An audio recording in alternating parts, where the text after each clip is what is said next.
Good morning, everyone. We're continuing here in the words of the CHOFETZ CHAIM, and he writes like this: "The kol zeh kasavna, everything we've written applies afilim le'omar alav, even if Reuven only said about Shimon, rak she'einenu chacham b'inyani ha'olam, even if he's just not a wise person when it comes to the worldly matters. He's so sheltered, he's so insulated, he doesn't know what's going on, he doesn't even know who's running for president, he doesn't even know who was played in the Super Bowl a few weeks ago. He's ignorant in these areas. The kol shekenim sifra al ish, all the more so if he speaks about him, she'seifim anshe yeshu chacham b'Torah, and he says, oh, people think that this man is such a big Torah scholar. And Reuven says, Shimon, he's not such a Talmud Chacham. He knows a little bit. Everybody knows a little bit. And because of this, he loses his standing in the eyes of the people that are listening. This is certainly Lashon Hara. Even if it's true. Since he had no intention for benefit in his words, rather he just wants to put down this fellow in the eyes of the people that are listening. Through this, no matter where this Talmud Chacham is standing, you could come to cause him harm in the end. Or at least you're gonna cause him anguish that you're speaking badly about him. Says the CHOFETZ CHAIM. Let me give you two examples over here how this works. Number one, the Rav, the rabbi of the city, you say about him in front of the people of the city, he's not such a big Talmud Chacham, not such a big Torah scholar. He knows a little bit as Piskei Halachas and Tzachas L'Lemaisa.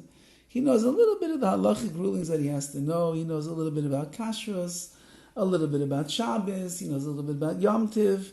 When he doesn't know, I've seen him in his office before. He's Googling Rabbi Google to figure out what's the halacha going to be. He doesn't really know so much. Afilu emes, even if it's true. Lashon Hara Gemarahu Midaraisa. This is Lashon Hara Midaraisa. It's a Torah prohibition. Because through this you diminished the honor of the rabbi, and it could end up causing him to lose his job. Besides that, you lowered and you diminished the honor of Torah and the observance of mitzvahs, because people now see that the rabbi himself is not such a Talmud Chacham, he doesn't know what he's doing.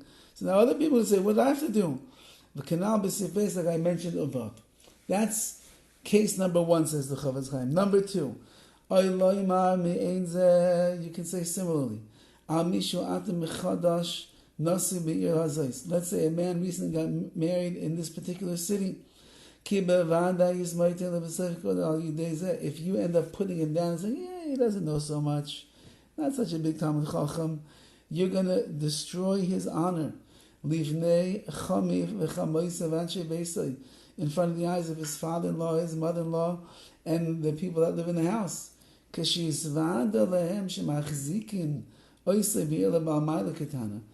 when they hear that everybody says, oh, this son-in-law you thought he was such a chashuv person? He doesn't know much at all. So they hear not nice things about their son-in-law. There's no greater damage or pain you could cause than this. You're causing such a damage. Now the family doesn't think highly of the boy. Then they're going to say something to the Klal. The Klal is going to think something lowly of her husband. And now this guy's going to be the outcast, and who knows what could happen. Chalila, they'll end up getting divorced. In the olden days, they would stay married.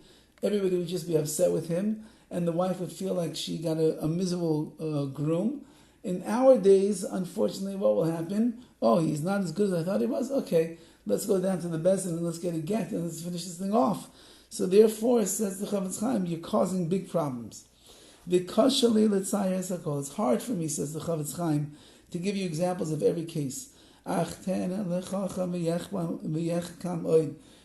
a wise person should take wisdom and come up with more cases of wisdom, meaning use your imagination and figure out what the other cases are going to be. I've only come to awaken you, to draw your attention and to understand. A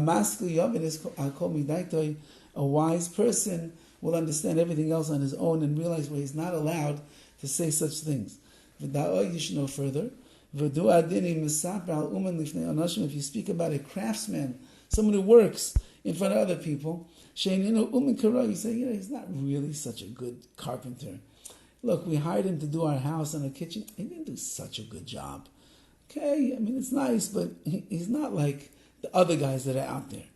Says the CHOFETZ CHAIM, Gam Zeh Lashon Hara Gemara. This is full, outright Lashon Hara. All the things that we said before are going to apply here. However, if the speaker didn't have in mind to disparage this person and put him down, he has a benefit, meaning, really, let's say this guy really is not a good contractor, and he doesn't do the best job when he's making things. So your intention is to inform someone that you know is supposed to use him. Now, I've seen his work before. It's not the best. If you're looking for the best, it's not the best. That's to'elas, that's a benefit. Come on, we'll explain everything, God willing, in the future. In the 9th chapter of Sefer CHOFETZ CHAIM. Have a wonderful day and a wonderful Shabbos.